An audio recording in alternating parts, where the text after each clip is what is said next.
Tepat 1 tahun lalu, tanggal 15 Juni tahun 2022, Presiden Republik Indonesia Joko Widodo melantik Hadi Cahyanto sebagai Menteri Agraria dan Tata Ruang Kepala Badan Pertanahan Nasional, dan Raja Juli Antoni sebagai Wakil Menteri Agraria dan Tata Ruang Wakil Kepala Badan Pertanahan Nasional. Terdapat 3 amanat dari Presiden RI yang ditugaskan kepada Menteri ATR Kepala BPN dan Wamen ATR Waka BPN terkait bidang pertanahan dan tata ruang. Antara lain, percepatan pendaftaran tanah sistematis lengkap, penyelesaian sengketa dan konflik pertanahan, termasuk pemberantasan mafia tanah, serta dukungan terhadap pembangunan ibu kota negara Nusantara. Selama setahun ini, Kementerian ATR BPN pun terus melakukan akselerasi program PTSL dengan berbagai macam terobosan, mulai dari peningkatan pelayanan pertanahan, kolaborasi dengan berbagai pihak, hingga mendorong keterlibatan aktif masyarakat.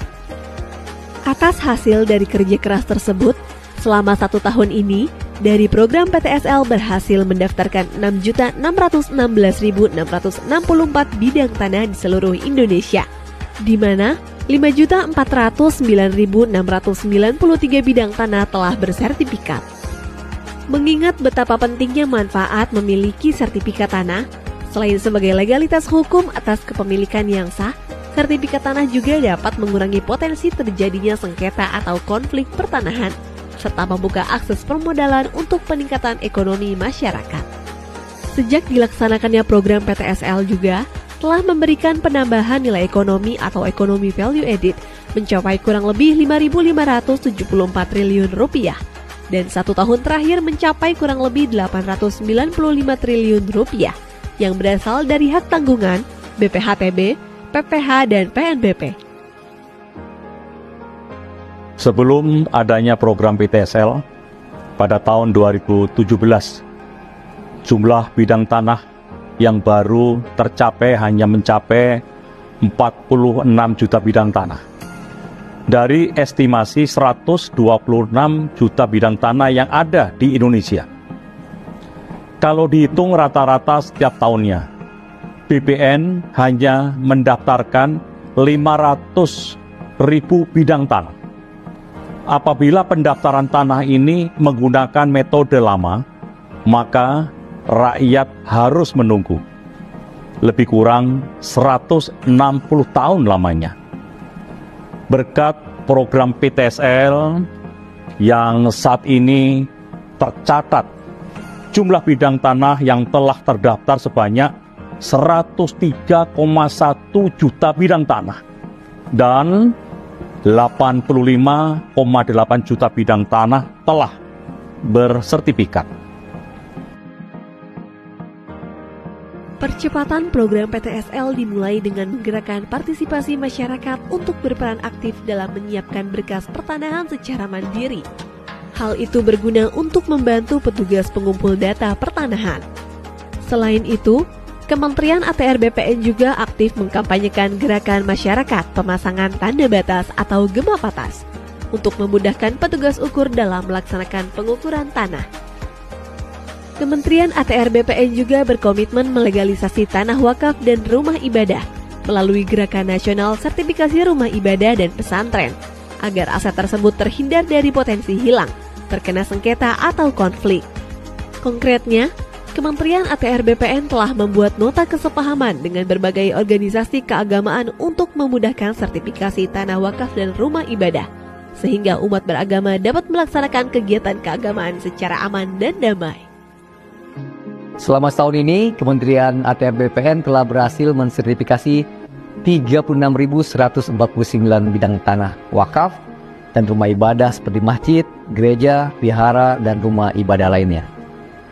Jumlah ini meningkat dari tahun sebelumnya yang mencapai 25.140 bidang tanah di tahun 2021 dan 13.858 bidang tanah di tahun 2020. Kami, Kementerian ATR BPN, memiliki komitmen untuk mensertifikasi rumah ibadah apapun di mana nama Tuhan diagungkan tanpa terkecuali dan tanpa diskriminasi. Kementerian ATR BPN juga mendorong percepatan sertifikasi aset-aset BMN, BMD, BUMN, dan BUMD. Hal ini dilakukan sebagai mitigasi penyalahgunaan aset yang dapat mengakibatkan kerugian keuangan negara. Dalam 1 tahun, Kementerian ATR BPN telah menyelamatkan aset-aset negara melalui program sertifikasi tanah-tanah aset dengan estimasi nilai mencapai kurang lebih 643,9 triliun rupiah. Kementerian ATR BPN telah menargetkan pada tahun 2025 seluruh bidang tanah dapat terdaftar. Tujuannya agar mewujudkan Indonesia lengkap di mana seluruh bidang tanah telah terdaftar dan terpetakan. No gap, no overlap. Dimulai tahun ini, Kementerian ATR BPN telah berhasil melahirkan kota dan kabupaten lengkap, di antaranya Kota Denpasar, Kota Bontang, Kota Madiun, Kota Tegal, Kota Surakarta, Kota Yogyakarta, Kota Administrasi Jakarta Pusat, Kabupaten Badung, Kota Administrasi Jakarta Utara, dan Kota Administrasi Jakarta Barat. Ada sedikit cerita pengalaman saya saat melakukan kunjungan kerja turun ke lapangan di awal menjabat. Banyak sekali keluhan yang saya dengar langsung dari masyarakat terkait mahalnya biaya pelayanan pertanahan. Setelah dilakukan pengecekan ternyata salah satu penyebab mahalnya biaya karena masyarakat tidak dapat mengurus sendiri permohonannya. Jadi terpaksa diwakilkan karena sibuk bekerja. Kami pun berinovasi meluncurkan program pelayanan tanah akhir pekan atau pelataran, disertai dengan loket prioritas yang diberi karpet merah khusus disediakan untuk masyarakat yang mengurus sendiri tanahnya. Dengan begitu, masyarakat dapat leluasa kapanpun mengurus tanahnya tanpa terkendala biaya dan waktu. Saat ini, pelayanan pertanahan akhir pekan telah tersedia di seluruh kantor pertanahan yang berkedudukan di ibu kota provinsi dan seluruh kantor pertanahan dengan rata-rata jumlah layanan di atas 2.000 berkas per bulan.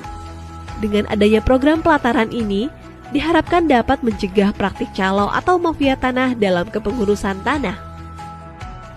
Di tahun 2023, Kementerian ATR BPN juga meluncurkan 7 layanan prioritas atau lantas. Layanan ini mencakup 79% dari total layanan yang ada di kantor pertanahan. 7 layanan prioritas ini jelas waktu, jelas syarat, dan jelas biaya. 7 layanan prioritas ini terdiri dari pengecekan sertifikat, surat keterangan pendaftaran tanah atau SKPT, hak tanggungan elektronik, roya manual dan roya elektronik, peralihan, pendaftaran SK, serta perubahan hak guna bangunan atau hak pengelolaan menjadi hak milik untuk rumah tinggal, rumah toko, dan rumah kantor.